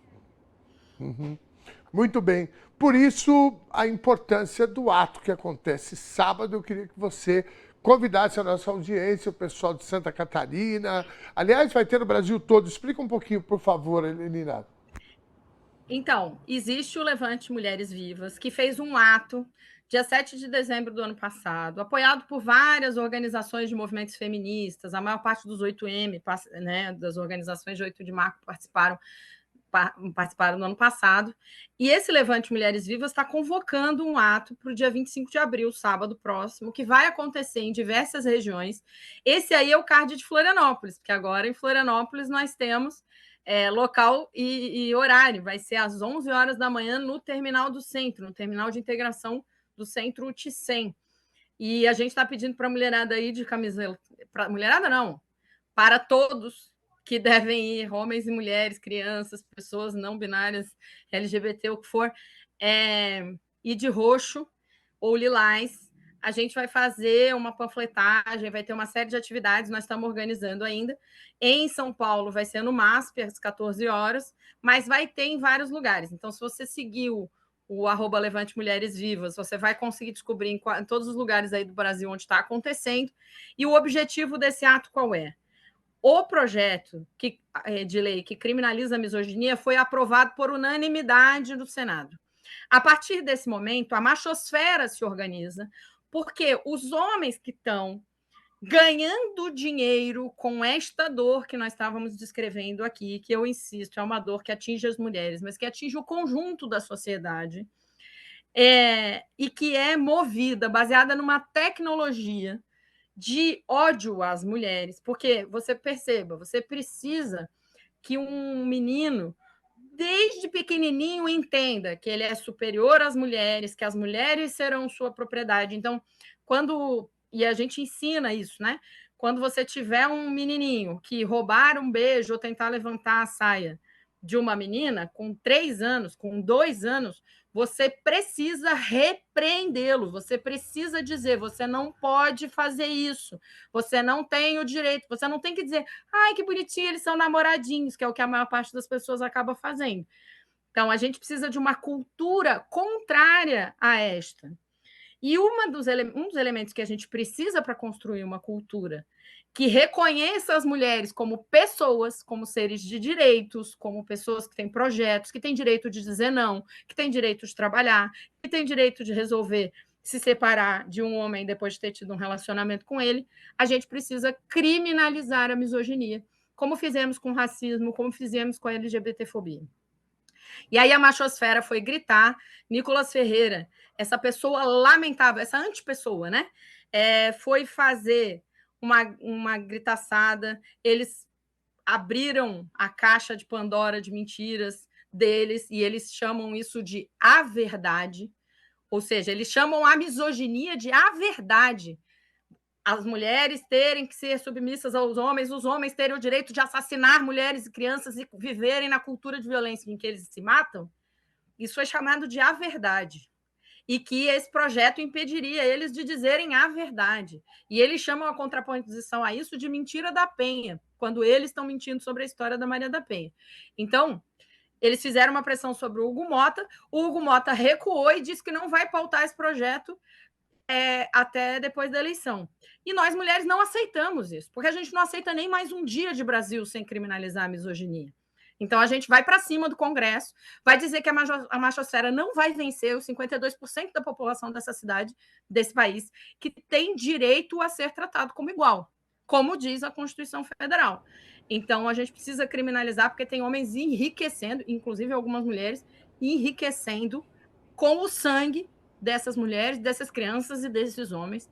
E é por isso que a gente vai para a rua de 25 de abril, então todo mundo convidado. No MASP é 14 horas, e em Florianópolis é 11 horas no TICEM, mas pelo Brasil inteiro aí. Se você não achar na sua cidade, ainda não tiver, ainda dá tempo de organizar. Não, nós vamos pegar a agenda completa do Brasil inteiro, onde vai ter, a gente vai passar aqui, vamos comentar sobre isso na próxima sexta, porque é dia 25, aliás, dia da Revolução, aniversário da Revolução dos Cravos em Portugal. Nós vamos fazer uma arte aqui, viu, Helenir? Vamos ajudar a mobilizar aqui. Muitíssimo obrigado, viu, querida, pela sua participação hoje. Segunda-feira a gente está de volta, ou a qualquer momento. Eu falei para a Natasha tentar acertar contigo para você vir na sexta para dar um reforço, né, para o ato no dia 25. Se você puder, sabe que aqui você é sempre bem-vinda, minha querida. Um beijo grande para você. Obrigado, excelente semana. Beijo, até a próxima. Vamos em frente. 17h32. Eu queria chamar os comentários, mas nós vamos para o break. Assim que a gente voltar do break, nós vamos mostrar os comentários aqui no nosso telão. Sai daí não, que a gente está de volta daqui a pouquinho.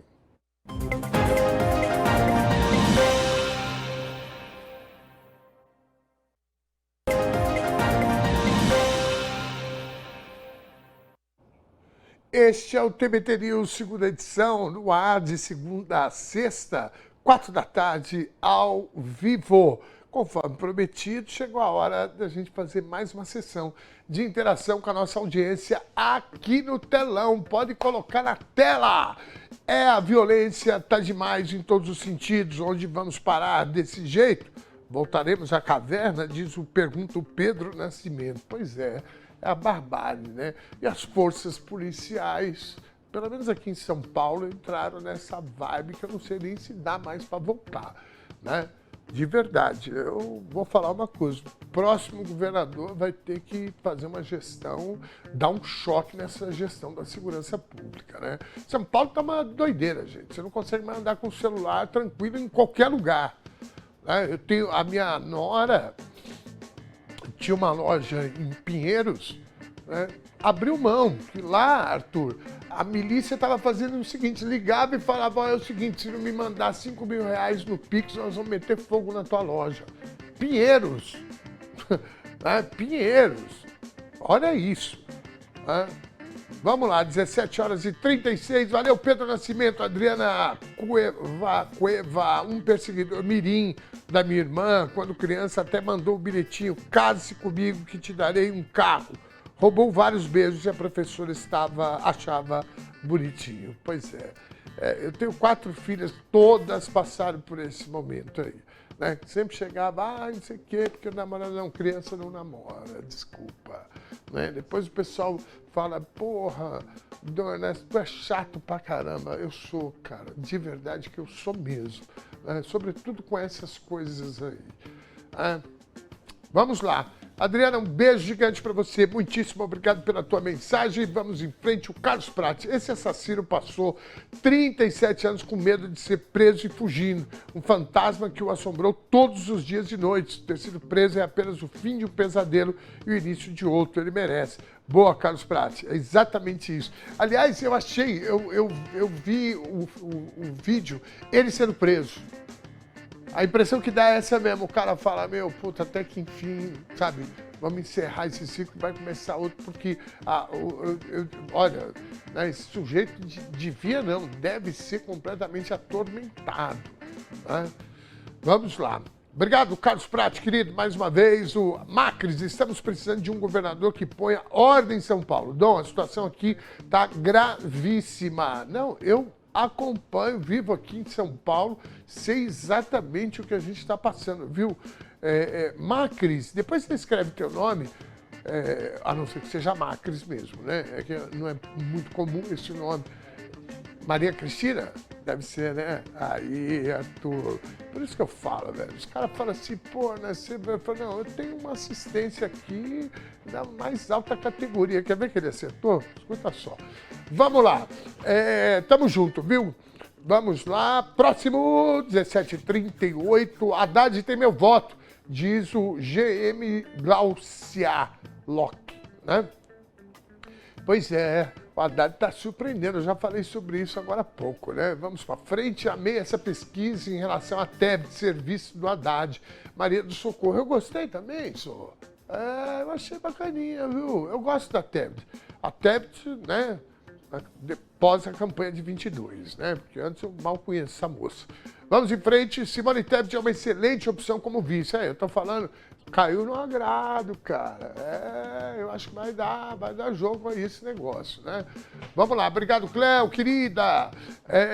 Vamos eleger Haddad, vamos virar São Paulo. Emir Elias, boa! Vamos nessa, querido. Obrigado pela tua mensagem. 17h39, Maria Cristina Dom. Ponto para, né, a nossa assistência aqui. Já cantou na hora, Maria Cristina. Obrigado, Maria Cristina, querida. Vamos em frente, 17h39. Boa tarde, Dom.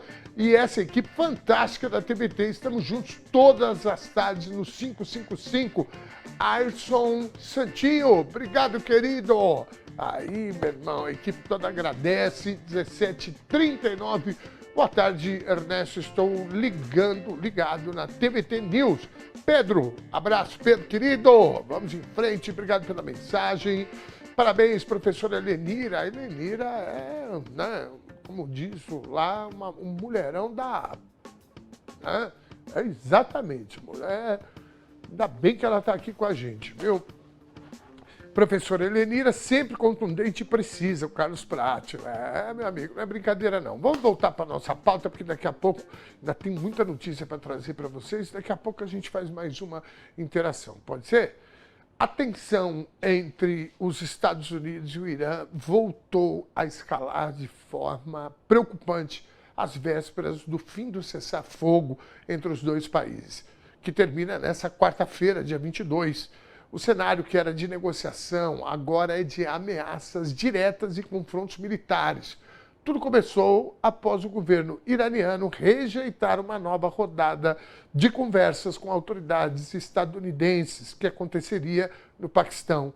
Teherã acusou os Estados Unidos de apresentarem exigências pouco realistas e de violarem os termos da trégua. A decisão aprofundou o impasse diplomático, travando as discussões sobre o programa nuclear iraniano e as garantias de segurança. A resposta estadunidense veio em tom de ultimato. O presidente Donald Trump afirmou que fez uma proposta justa e ameaçou destruir todas as usinas de energia e pontes do Irã caso o acordo seja recusado. Além disso, Trump acusou o regime iraniano de violação total do cessar-fogo após forças da Guarda Revolucionária dispararem contra petroleiros de bandeira indiana no Estreito de Hormuz. A crise transbordou definitivamente para os mares. No domingo, o destroyer estadunidense USS Spruance interceptou e apreendeu um gigantesco navio cargueiro do Irã chamado Tosca, no Golfo de Omã. Segundo Trump, a embarcação tentou furar o bloqueio naval imposto por Washington e a tripulação se recusou a parar. O quartel-general militar iraniano reagiu imediatamente, classificou a ação estadunidense como um ato de pirataria marítima e uma quebra de trégua, prometendo uma resposta rápida. Toda essa instabilidade já causa um impacto forte na economia global, já que o Estreito de Hormuz é responsável pelo trânsito de cerca de 20% de todo o petróleo comercializado no mundo. Com o aumento da tensão e o risco iminente de uma guerra direta, o preço do barril do petróleo disparou quase 8% e o gás natural na Europa subiu 11% apenas na noite de domingo. De novo, a pergunta que fica no ar: quem vai parar Donald Trump? As ações militares de Israel no Líbano enfrentam novas e duras críticas da comunidade internacional após a divulgação de imagens chocantes. Um soldado israelense foi flagrado destruindo a marretadas uma estátua de Jesus Cristo em um vilarejo cristão no sul do território libanês. O episódio coloca em xeque o discurso oficial do Exército de Israel, que alega mirar apenas nas infraestruturas do grupo Hezbollah sem a intenção de afetar civis ou símbolos religiosos. A destruição a marretadas reforça as denúncias de intolerância cometidas pelas tropas israelenses durante a invasão. Após a repercussão negativa, as forças de defesa de Israel foram obrigadas a admitir a veracidade do vídeo e tentaram se distanciar da ação, classificando o incidente como extremamente grave. O primeiro-ministro Benjamin Netanyahu também condenou o ato, afirmando que o país preza pela tolerância e prometendo uma investigação criminal contra o infrator. No entanto, o desrespeito ao símbolo cristão acontece em um momento em que a palavra de Israel é questionada na região. O governo do Líbano acusou publicamente Israel de violar o acordo de cessar-fogo apenas algumas horas após o início da trégua. Pois é. Você sabe que eu sou meio... Bom, primeiro que eu sou meio pancado, né? Mas eu também...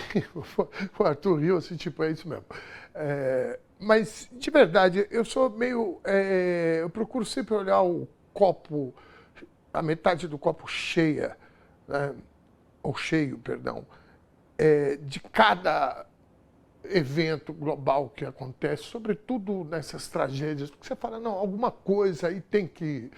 E nesse caso, a impressão que eu tenho que se é que a gente pode chamar de positivo, é a desculpa do Benjamin Netanyahu, porque esse homem, vocês me desculpem aqui, esse homem é o demônio.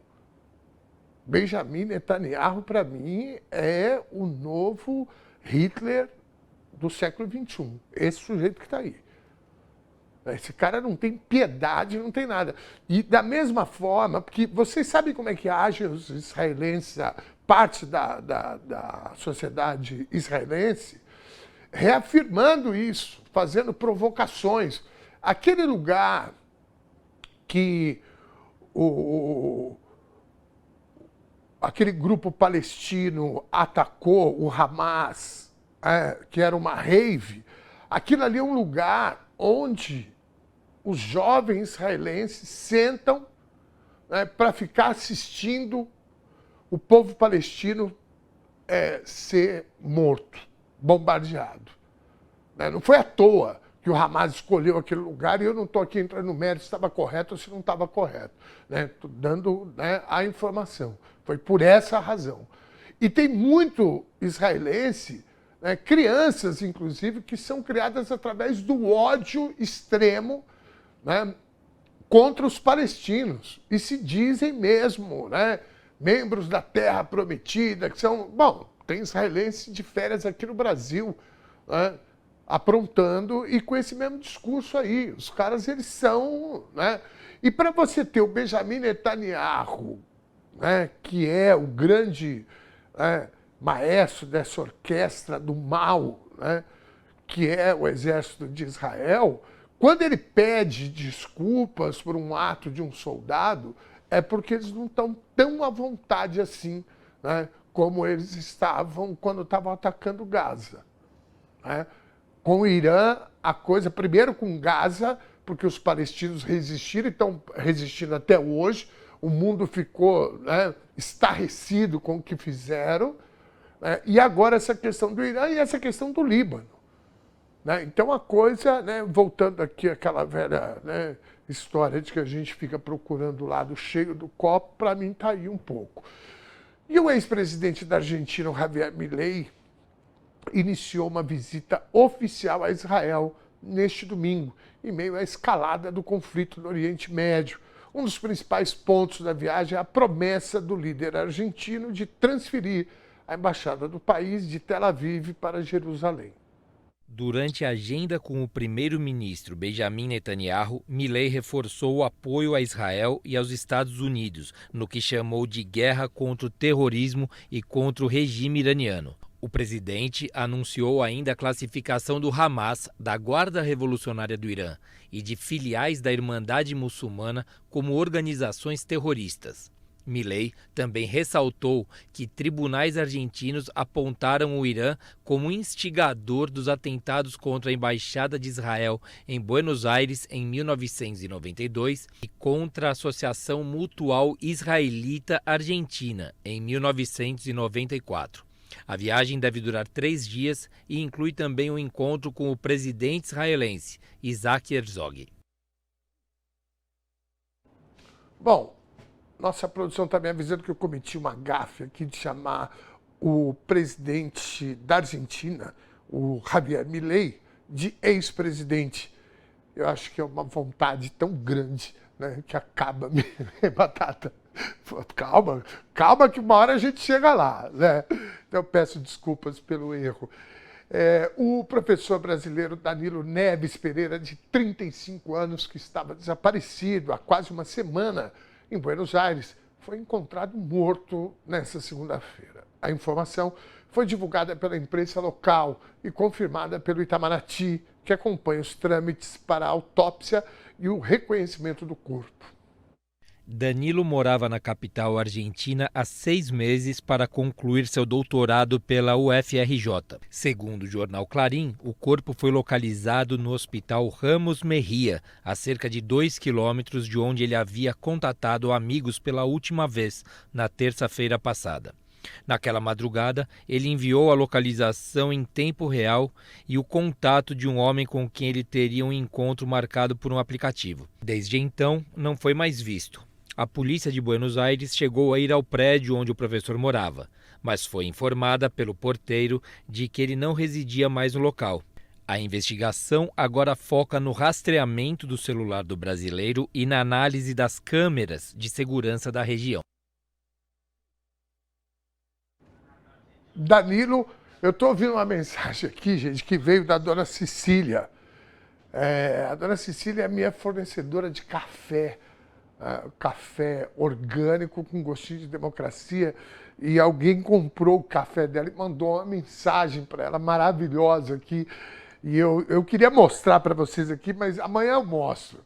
Aliás, esses dias foi o dia, né, do café, eu acabei não falando sobre isso, mas antes que eu misture alhos com bugalhos, Danilo, esse moço, era natural de Goiânia e foi professor de inglês na Universidade Federal de Goiás por mais de 10 anos.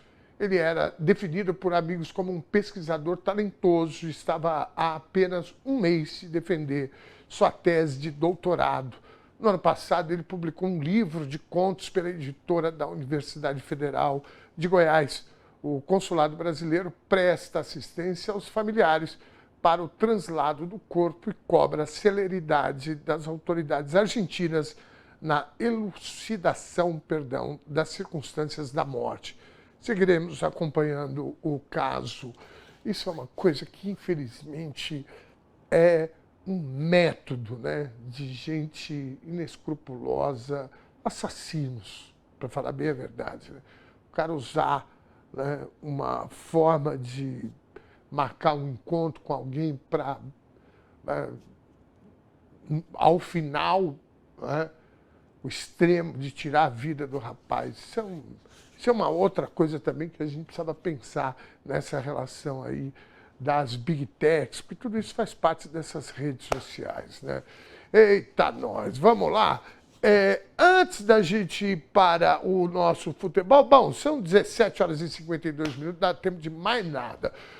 O fim de semana foi movimentado na 12ª rodada do Campeonato Brasileiro.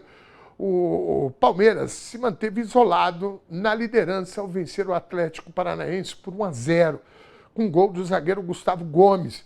O Verdão mostrou força e segurou o resultado, mesmo jogando o segundo tempo inteiro com um homem a menos, após a expulsão de Murilo. No Maracanã, o Flamengo bateu o Bahia por 2-0 com gols de Arrascaeta e Paquetá.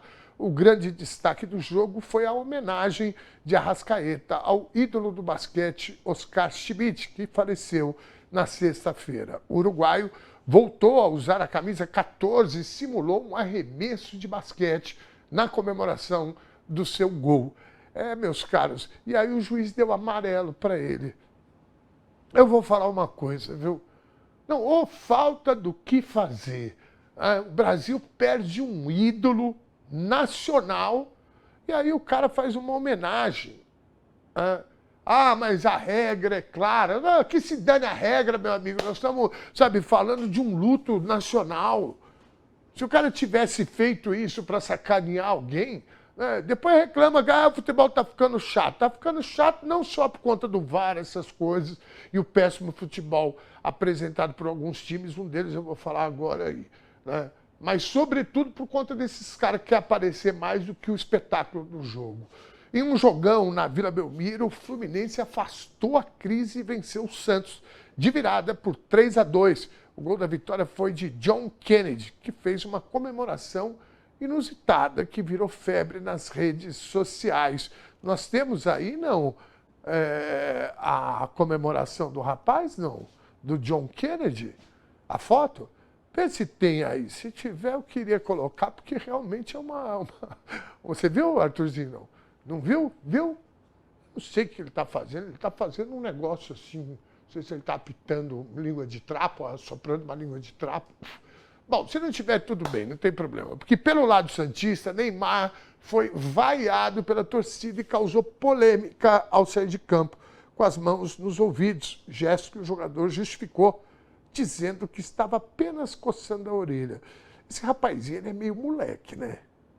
Não, moleque ele não é, porque ele já está com 30 e levar fumaça. No jogo, ele está... Tem um outro fator, gente, desculpa eu tomar o tempo de vocês aqui, mas tem um outro fator que é o seguinte.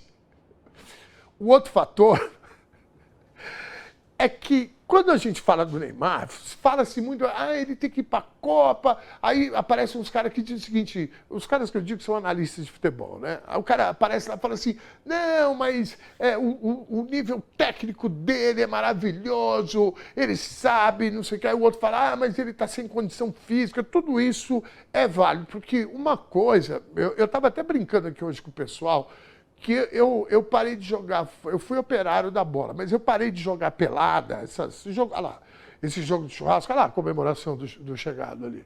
Eu parei de jogar pelada, inclusive, porque chega um momento que o que você quer fazer já não acontece mais.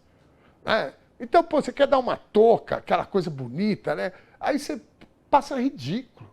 Vocês viram um outro jogo aí do Neymar, que ele tentou dar uma letra, que ele caiu de bumbum no chão para ser bonzinho? Sabe? Então, assim, o cara, ele vai, inclusive, né, desconstruindo um pouco, né, a imagem que ele criou de um excelente jogador, habilidoso demais, que deixou já, tem um legado. Ele é o maior artilheiro da seleção brasileira. Mas ele não é mais aquele cara. E aí, além desses dois critérios, tem um terceiro e um quarto. O terceiro é a disciplina tática. Desculpa, gente, o Neymar, ele foi construído dentro de uma lógica do futebol que já não existe mais no futebol, que é o dono do time, que a bola tem que passar por ele toda hora. Isso prejudica a tática coletiva. Então, isso está completamente superado. E o quarto fator é o fator emocional. O Neymar, gente, pelo amor de Deus, ele está brigando com todo mundo. Outro dia ele saiu, ele brigou com um torcedor, mandou o cara calar a boca e etc. Falei, meu amigo, o time ele jogou nada, tá uma draga, ele não jogou nada.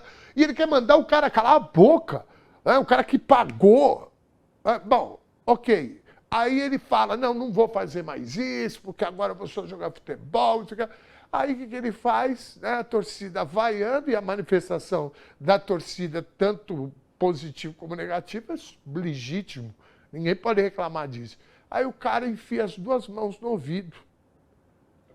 E pior, né, ele diz que vocês estão exagerando, eu estava coçando, eu não posso nem coçar o ouvido.